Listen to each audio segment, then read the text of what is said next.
Hey guys, today's episode of Sports Spectrum's podcast is presented by our Sports Spectrum magazine. I got to tell you a quick story on how the Sports Spectrum magazine came into existence. In 1985, Dr. J. Julius Erving, the Pro Basketball Hall of Famer, had this idea in his head to begin a media periodical of sorts that connected sports and family and faith. So the Sport Focus magazine was born in 1985, and Dr. J. Julius Erving was on the cover of the very first issue. Well, a couple of years later, they changed the name from Sport Focus to Sport Spectrum, and here we are, 35 plus years later, and the Sport Spectrum magazine continues to be an incredible resource for people who love sports and love Jesus. And we have a brand new issue out right now with Adam Wainwright on the cover.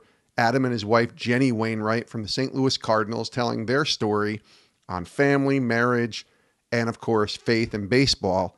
We would love for you to be a part of Sports Spectrum's magazine family and subscribe today. We keep it really affordable. $18 for an entire year subscription gets you 4 issues of Sports Spectrum's magazine. It's a great resource to get and to give to someone to maybe get a few issues and go through with your family, with your kids, with a small group, a men's group.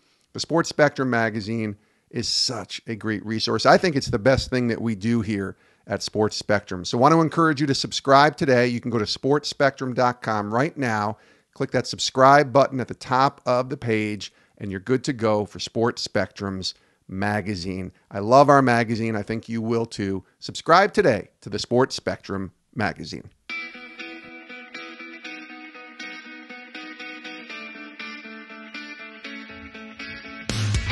Welcome to the Sports Spectrum podcast, the intersection of sports and faith. Here's your host, Jason Romano.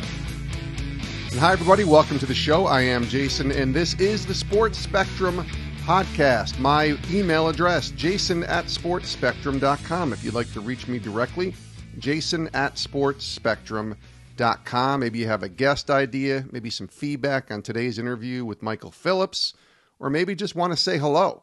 You can reach us directly, jason@sportspectrum.com. Now, today's guest, Michael Phillips, has a really powerful story that needs to be heard. His new book is called Wrong Lanes Have Right Turns: A Pardoned Man's Escape from the School to Prison Pipeline and What We Can Do to Dismantle It. We get into Michael's story, growing up in poverty-stricken inner-city Baltimore, drugs, murder, racism, lots of terrible things that this young man should not have been around and seen as he was growing up, but he went through it. He lost his dad at the age of 12 and then was heading down some wrong lanes, if you will, based upon the title of his book, and eventually turned into right turns. Michael talks about some of those wrong lanes and right turns. He talks about the importance of faith in his life as a pastor, as a son of a minister, grandson of a minister, great-grandson of ministers. He has a pipeline of faith in his family. He also talks about his love for sports growing up in Baltimore. He's a pretty big Ravens fan and certainly a Baltimore Orioles fan as well. So we talked to Michael Phillips about sports, about faith, about growing up and getting out, and what empathy looks like in today's culture and why it might be the most important word that each of us can carry with us on our journeys: empathy. Michael Phillips, fantastic conversation, and the author of the new book, Wrong Lanes Have Right Turns. Let's get to our conversation with Michael right now on Sports Spectrum.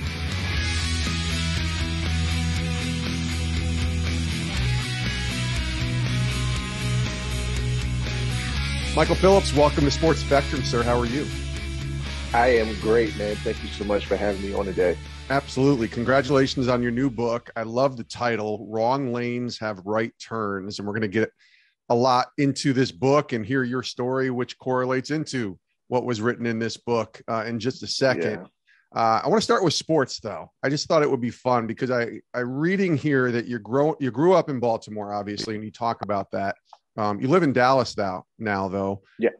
So who are we rooting for, Michael? Are we Ravens or Cowboys? Are we Orioles or Rangers? What are we doing? we are still diehard Ravens fans, and forever will be an Orioles fan, even though we've had some troubling times. But That's good. You're sticking to your roots. I like that. Yeah, man. Those are my teams, man. All right, so let's talk Ravens for a second. How do you feel about the state of the franchise? I thought last year was a promising year. Tons of injuries, I think, when you look at their team, but that quarterback is a pretty darn good one in Lamar Jackson. Yeah, Lamar is just absolutely sensational. He's a paradigm shift in and of himself. But I feel good about the future simply because I can't be more proud of the team last year, given all of the injuries, the way they played, the way they showed up in every game. They played Ravens football, and I think a healthy Ravens team can go a really, really long way. So I'm looking forward to next season, really. Yeah, they have a culture there that's unique. I know their team chaplain pretty well with the Ravens, and in their culture that they have within that program, the consistency, the coaching with Coach Harbaugh there, and he's been there for, I think, 13, 14 years now. There's something unique about that team. They don't have too many bad years. I can't count how many bad years in the last 14 years they've had. There aren't many. Yeah, no. I think the team embodied the culture of Baltimore, and that fight at all costs to make it and to survive and to show up and do your best and be your best. They have it. And John Harbaugh has just done an incredible job over the years of consistency and getting the players to play up to that. And then, of course, you have legends like Ray Lewis and Ed Reed and guys that set that bar, set that standard to play like a Raven. And so when I assume, I'm not in the locker room, but I assume when those guys come into that locker room, they know up front, this is the level of what you gotta bring in. You gotta come and play. Yeah, so, they do. Yeah. They do that so well, and they're a team really hard to root against when you watch how they play the game. The Orioles, Absolutely. We won't talk about them too much because they've struggled over the last few years. But I will ask you about Camden Yards because it's my favorite baseball park. I've probably been there maybe 5 or 6 times. I've had the privilege of having some really good seats at Camden Yards, and I think it's the best place to watch a baseball game. How do you feel about Camden Yards? Camden Yards is an amazing experience. I remember when they first redeveloped that space, the Orioles and the Ravens, or the Colts before they left us, played in Memorial Stadium. And I mean, that was on the east side of town, kind of far away from everything. And to move baseball and football for that matter, but to move baseball down by the harbor, this really iconic old industrial building that turned into a baseball field. It's really a great experience. And if you are a baseball fan, it's got to be on your top 5 places to visit to go and watch a game. Well, that whole experience of going into the harbor and having dinner down there before the game and then walking over to the stadium. And it's just a really great baseball experience to go to Camden Yards. Absolutely. I couldn't agree more. And you got to come get crab cakes, man. You got to get the crab cakes, get the real crab cakes. Okay. Real crab cakes. That is exactly right. That's exactly right. Now I got to ask you, because your love for sports, you write about it in your book. It actually starts at a really young age, doesn't it? Yeah, it does, man. My father was a huge Notre Dame fan. I don't know why. I wish I could ask him. He's no longer with us for me to ask him, but I was too young to even know why. He was a huge football fan. And so my first game ever, live game, was Navy Notre Dame Memorial Stadium. And those gold helmets was like everything to me as a little kid. I just wanted to wear a gold helmet. So for me, it started really early, and football was my first love, and it still is my first love, even though I excelled at basketball. I was a good football player too, but I really, really excelled at basketball. And so I think that love for sports came through the connection that I had with my father at that early age, and as he took me around to the games and stuff, and showed me some really great athletes. And then, of course, we had one of the Colts. I think his name was. Oh God, I'm a butcher's name, so I'm not even going to mention it. But he was a Hall of Fame lineman for the Colts, and he had a store in our neighborhood, and so we were just go up there and listen to him tell old, football war stories and stuff like that. So it's pretty cool That is cool. to be in that environment. Yeah, absolutely. Yeah. In your book, and again, the book is called Wrong Lanes Have Right Turns. You talked about attending an Orioles game and seeing the future Hall of Famer Eddie Murray. You mentioned Memorial Yeah. Stadium, and I remember Eddie Murray. I'm 48, so I have very good memories of him, being with the Orioles in the early 80s and the mid 80s, and he was their best player, him and Cal Ripken, of course. Yeah. But what was it about Eddie that made you admire him when you think back to being a kid? Well, so growing up where I grew up, you didn't see a lot of success in your color, right? And the only way you saw it was through athletes. You didn't see a lot of professionals that looked like you, and at that early age to see Eddie Murray was like, man, he had the charisma like a Jordan. And when you would go to the game, you felt that charisma as if you were there with him on the field with him, and he had that kind of pull, that kind of attraction. And so when I saw him in person for the first time, he was larger than life. Yeah. And I thought to myself, I could be that person. I could have that life, or I could be that type of individual. And so he really left an indelible impression on me. And I didn't get to meet him. I just saw him there on first base. And yeah. I was wild, man. I was wild. And I had my glove, and I broke my glove in for like 2 weeks. And, wanting to be Eddie Murray, carried around my glove and the bat for a long time. And, he just really left an impression on me to aspire to become more than what I saw. Yeah. And you saw a lot. I was reading, your childhood was riddled with some things that I don't think any child should ever see: drugs, murder. I mean, what was it like at that young age going through the experiences that you went through? Yeah, there was no knowledge of, adverse childhood experiences back then for me, right? There was no score that you can rate at the level of trauma that you experienced. But what I saw was normal. It was, I grew up in a, working class neighborhood on the fringe of a lot of crime. But, people got up every day, went to work, and tried to make the best of life. But unfortunately, simultaneously, you're surrounded by individuals who are suffering through life, right? And they're trying to do all sorts of things to cope with their pain, whether it's selling drugs or doing drugs or being an alcoholic or whatever it is. And all of that's around you. So I have to walk through that while I'm also walking through average American life at the same time. The trouble is that when you're that young and you are exposed to that level of trauma, that trauma becomes normalized to the place where it looks like culture. Yeah. And it's not culture, it's just people's pain, and they don't know what to do with that pain. And so instead of transforming that pain to help the next generation, they transmit it to the people that are closest to them. And so seeing people be addicted, seeing individuals be murdered, is nothing that any child should experience. But that was our everyday.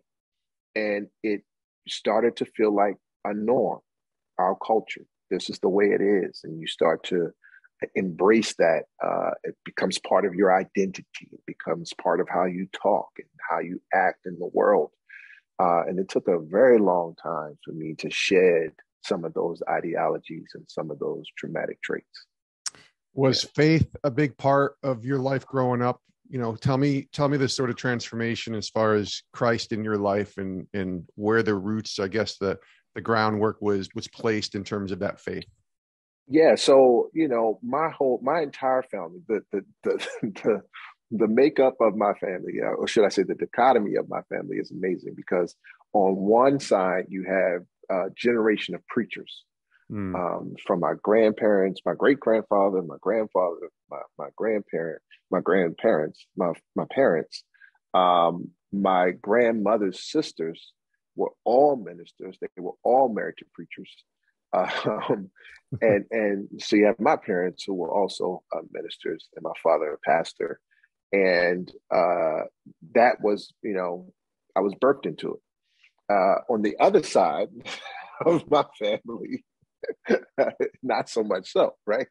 It's the extreme opposite of that, right?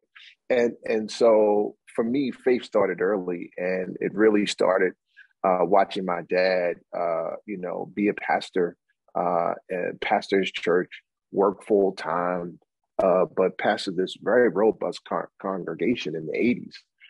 And we lived next to the church. And so every day, my house was the Sunday school. And so I would come down the steps to get some cereal, man. It's Saturday morning. All I wanted is some Captain Crunch or something, and they're having Bible study. And that was like my upbringing, and that was the world I was, surrounded by. But my faith walk was really tethered to my dad's faith walk, because he was my hero.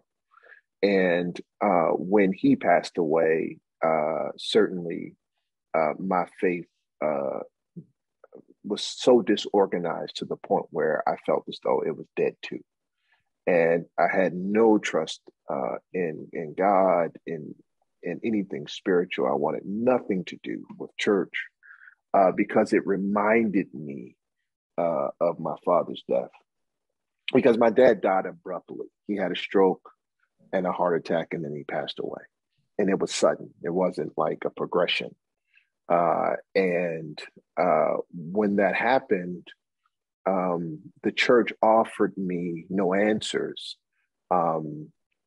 because they tried to, I don't want to say minimalize, but they tried to oversimplify the answer by saying, they take a quote from Job: "The Lord gives and the Lord takes away." And when they said it that way, it made it sound like these were God's words, rather than Job trying to understand why he's suffering, right? And so when I heard those words, I said, well, I don't want to serve a God that does that. Why would I want to do that?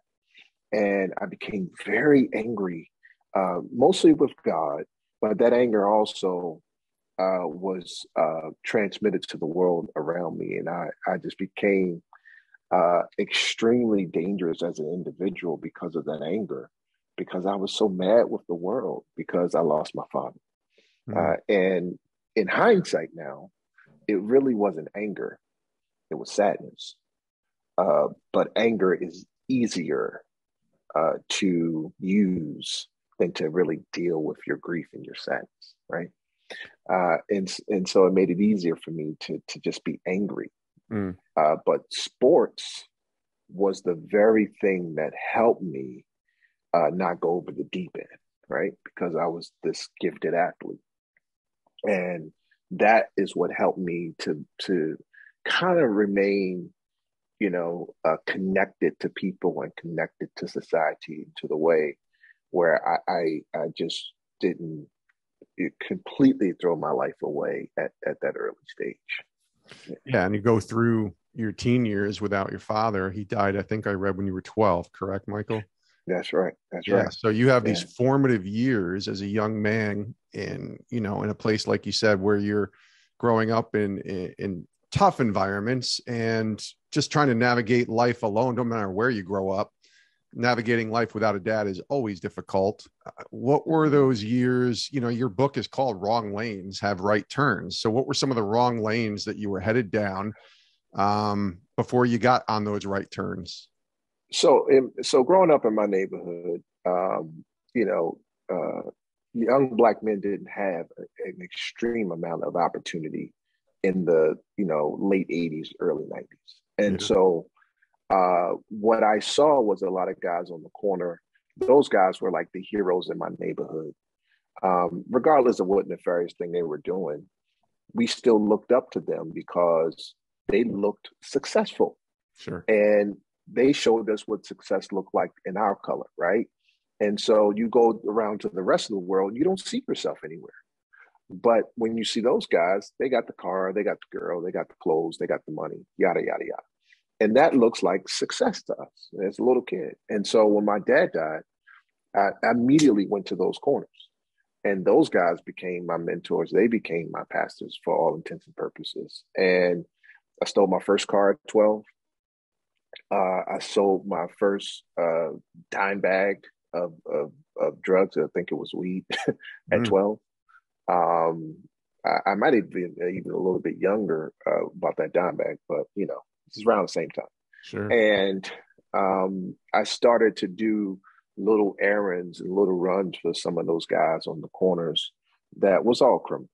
And I didn't care. I just didn't care about what I was doing because I was accepted, I was looked out for, I was cared for, and I was rewarded for some of those things. And I did that, all throughout high school and middle school and everything else, while I was still going to school, while I was still going to church.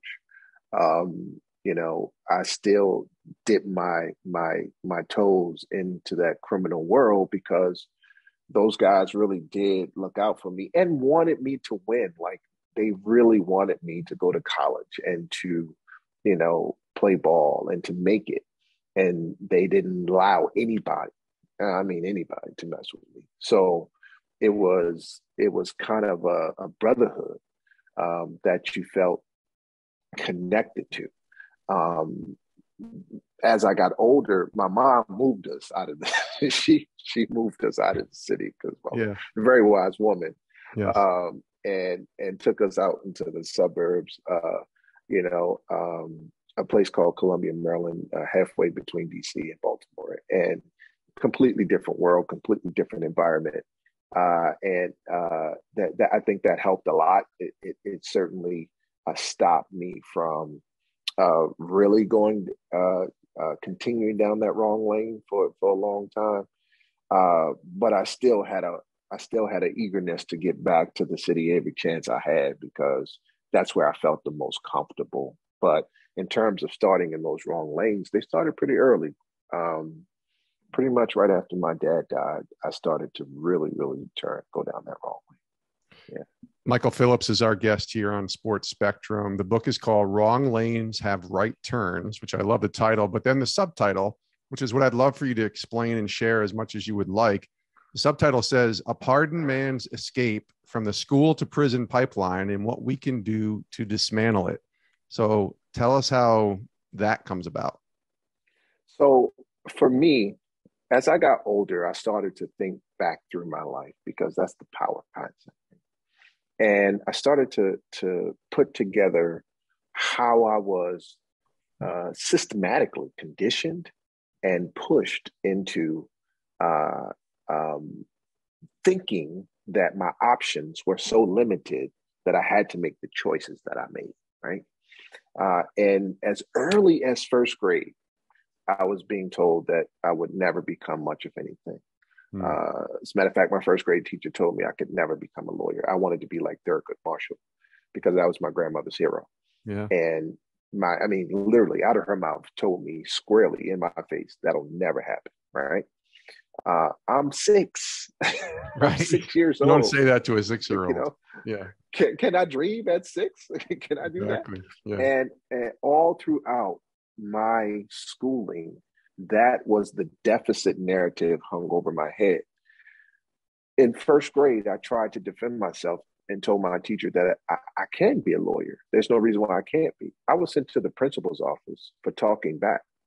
I was almost suspended for this incident because they told me I had behavioral issues.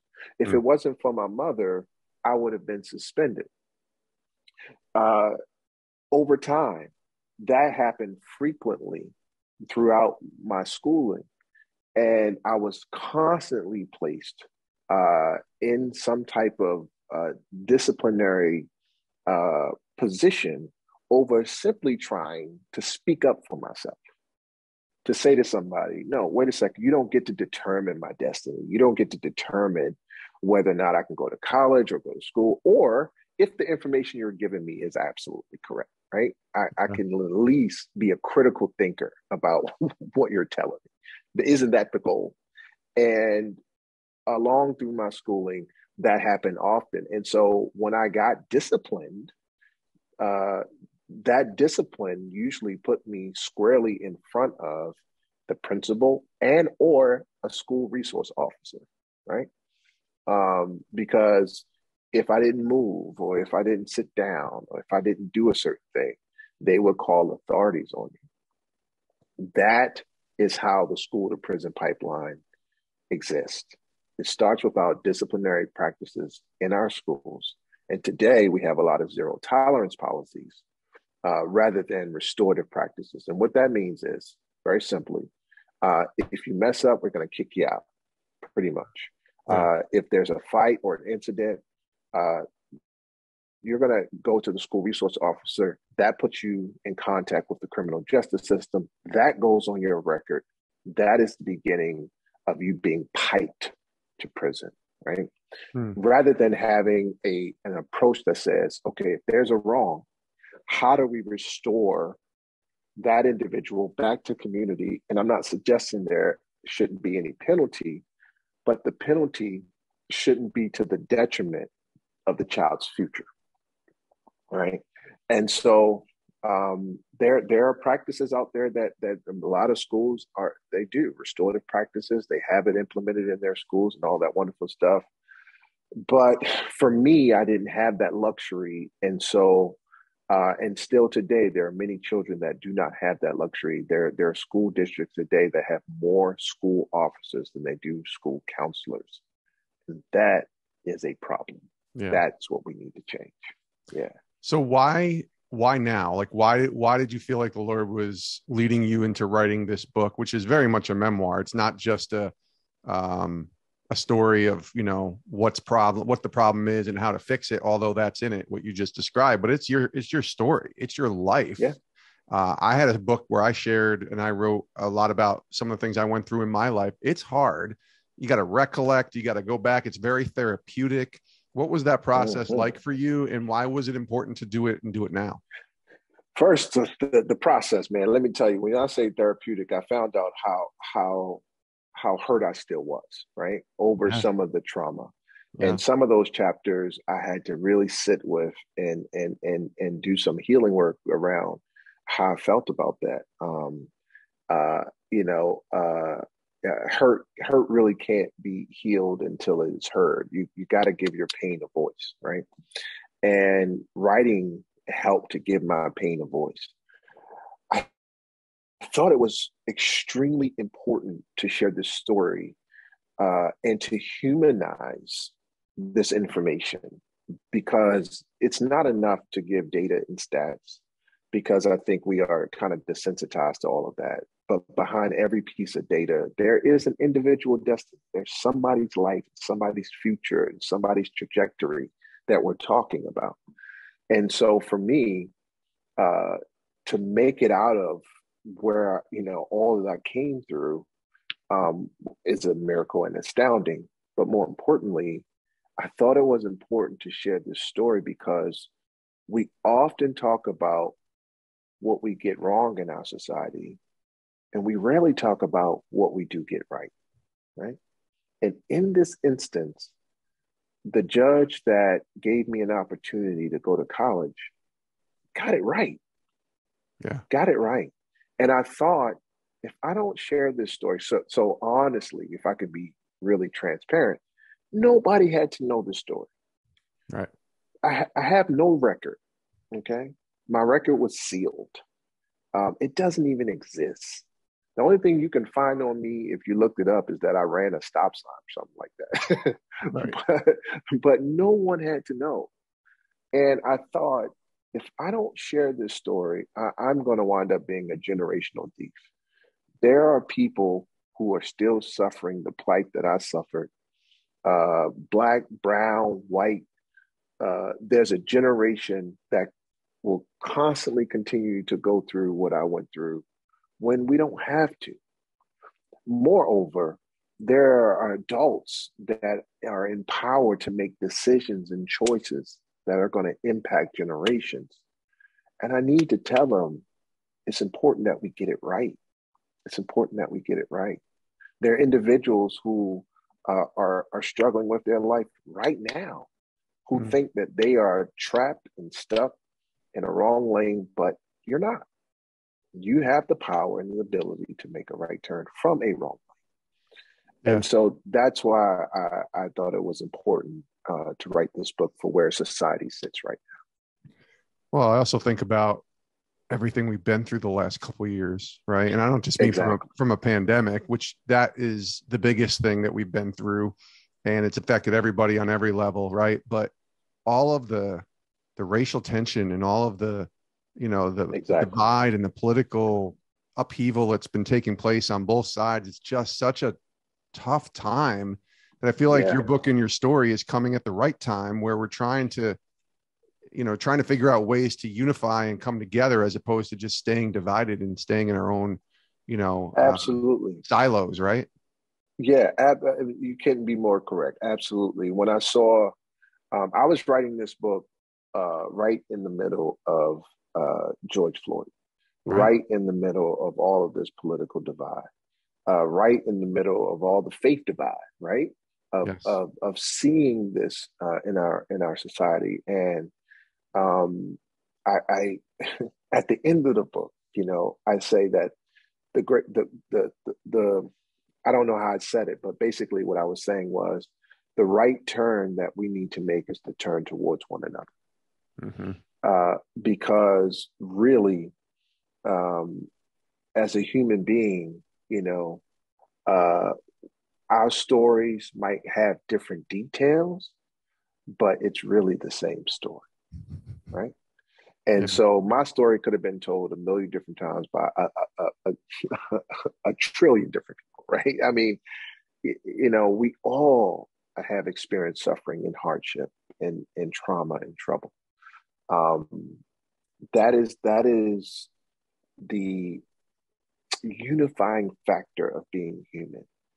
That's why you can have empathy for somebody, because empathy doesn't need details. It just needs a mirror.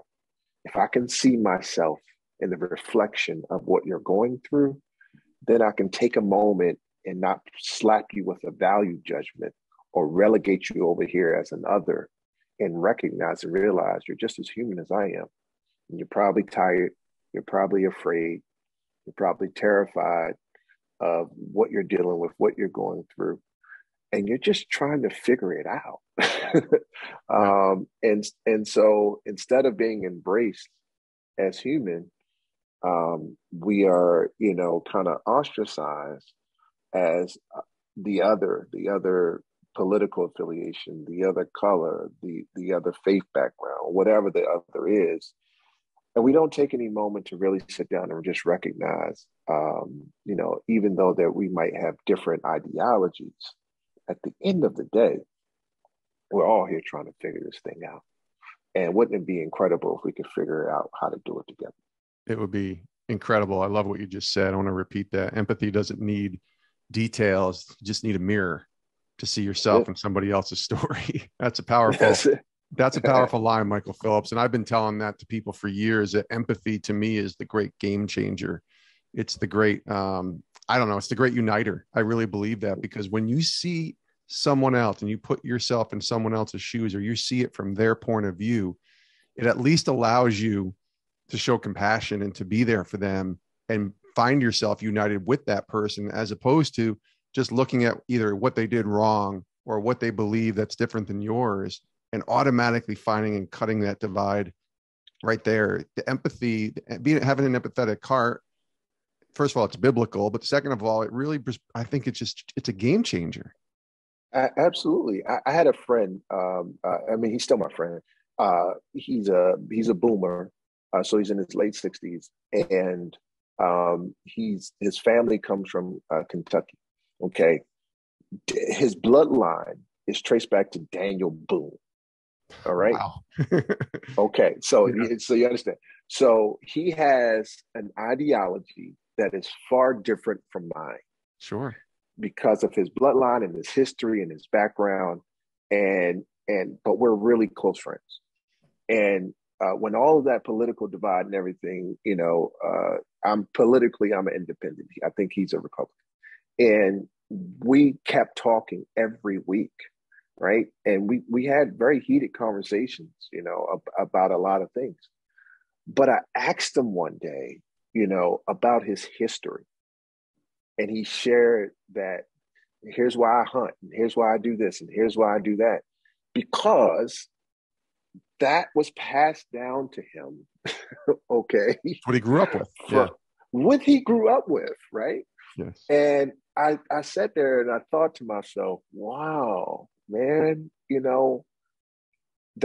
didn't know. And I had to sit back and really listen to him, to have empathy for why he thinks what he thinks or believes what he believes. And he did the same for me. And we both came to the conclusion that perhaps there are some things that we inherited that we might need to let go of. Yeah. And that didn't mean that he had to change everything that he did. It didn't mean that we had to be, uniform, to be united. Right. It just meant that we understood each other a lot better, and I think those type of conversations are going to be necessary if we're really going to make a turn toward each other. That's really well said. My last question for you, Michael, and again, this has been fantastic. With the new book, Wrong Lanes Have Right Turns, and everything that God has brought you to today, we ask this question to a lot of our guests here on the show. What is the Lord teaching you and showing you today? When you think about where he's brought you and this book now being out and your story being read by lots of people and heard by lots of people, what do you think the great lesson is that God is teaching you right now? Oh, man, that is such a great question. A couple of things. Number one, there's power in your story. It's incredibly important that we understand that, and that we become transparent and vulnerable enough to share our stories. But secondly, that power also relates to your purpose, right? And your passion. And it's teaching me that I really, really was born to help people, right? Yeah. And to do that for the rest of my years and the rest of my life is something that I so want to do, because it's going to create that generational equity and generational impact that's necessary in the earth. And that's one of the great lessons. I could keep going on and on and on and on, but for the sake of time, I'll just leave it there. But I said this earlier, and I think it's really, really important. We have to learn how to transform our pain, because if we don't, we will transmit it. And that requires us to acknowledge certain tragedies and traumas. And when trauma goes unacknowledged, tragedy will go uninterrupted. And so we're going to have to really learn to listen to the traumatic events and details of people's story, so that we can interrupt it for generations to come. I did an interview, I think it was on Today's Show or something like that, and my son was on there with me, and they asked him, what's one of the greatest things you got from all this with your dad? And he said, the most profound thing is that I have no experience with what he went through. Mm. That is what we're after. Right. Right. Well, I grew up with an alcoholic father, and I think about my daughter. She probably wouldn't say it, but that was my goal, right? That's what I was after. Is I don't want her to go through what I went through with my own dad. I mean, geez. That's right. That's it. That's it. That is it, man. If we can do that, then we will have done it, because the generation that's coming behind us won't have a reference to this. They won't have a reference to hate. They won't have a reference to the level of trauma that we face. They might have their own stuff that they'll go through in life, because it's life, but they won't have that. Right. That's right. Yeah. They won't have that. And that's going to affect generation upon generation upon generation. It really will. In the same way, like you mentioned with your friend, that goes all the way back, 5, 6, 7 generations to some of the things that he had learned and known about. So that's right. Good stuff. Michael Phillips, man, I appreciate you. This was a great conversation. The new book, Wrong Lanes Have Right Turns. Go pick it up now. It's available everywhere books are found. All the best to you, my friend. Thanks for joining us. Thank you so much. And many thanks to Michael Phillips. What a great conversation that was with the author of the new book, Wrong Lanes Have Right Turns. You can get that book everywhere books are found. And again, thanks to Michael Phillips for being here today on Sports Spectrum. We appreciate you as well for tuning in. Thanks for joining us. Check us out at sportspectrum.com. All of our content is there. Podcasts, articles, devotionals, testimonials, videos, all available for free at sportspectrum.com. You can even check out our Increase apparel store, which is available there. You can check it out at sportspectrum.com and maybe get some new swag, some new clothing for your friends, for your family, featuring our new Increase line, John 3:30, the increase in Christ, the decrease in self. All available at sportspectrum.com. Thanks for tuning in to today's show. We really do appreciate it. We appreciate you as well. Make sure you click that follow and subscribe button on whatever app you're listening to podcasts on so that you don't miss any episodes or any future episodes of Sports Spectrum's podcast. We are the intersection of sports and faith, and we appreciate you so much for tuning in. Join us next time for another episode of Sports Spectrum's podcast. Have a great rest of your day, and we'll see you guys next time.